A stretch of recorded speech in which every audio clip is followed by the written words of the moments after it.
پیارے بھائیوں، یہ رمضان کا مبارک مہینہ جو اپنا مبارک سایہ ہمارے اوپر کر چکا ہے، جس کا آج پہلا روزہ ہم نے رکھا ہے، اللہ اس مبارک ماہ میں تمام اہل ایمان کو نیکی کرنے کی توفیق عطا فرمائے، گناہوں سے بچنے کی توفیق عطا فرمائے۔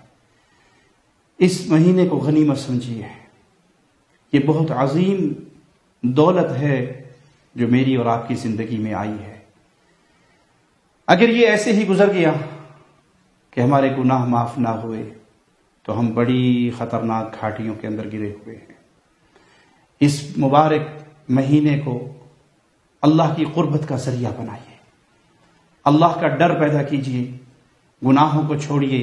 اگر ہم اس مہینے بھی گناہوں سے دور نہیں ہوں گے تو پھر زندگی میں وہ کون سا موڑ آئے گا جب ہم اپنے گناہوں کو چھوڑ کر اللہ کی رحمت کی تلاش میں نکلیں گے۔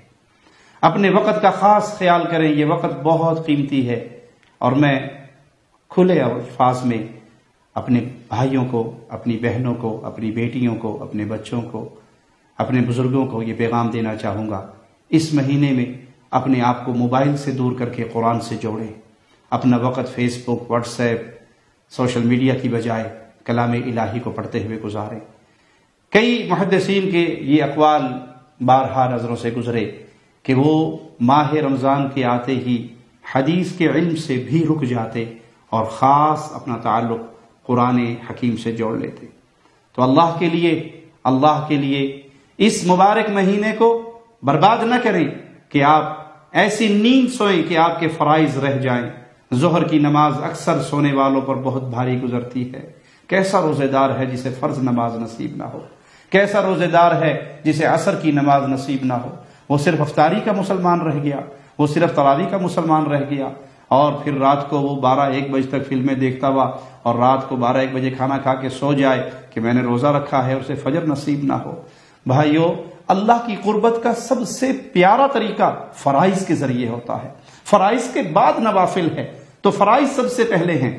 اللہ فرض نمازوں کو یاد رکھیں، فرض نمازوں کو یاد رکھیں، قرآن حکیم کو یاد رکھیں، اپنی زبان کو جھوٹ سے، غیبت سے، چغلی سے بچائیں۔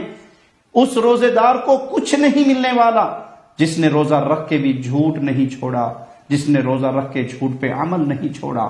جھوٹ کو چھوڑ دے، غیبت اور چغلی کو چھوڑ دے، اپنا وقت زیادہ مسجد میں گزاریں تاکہ کلام الہی سے جڑے رہیں۔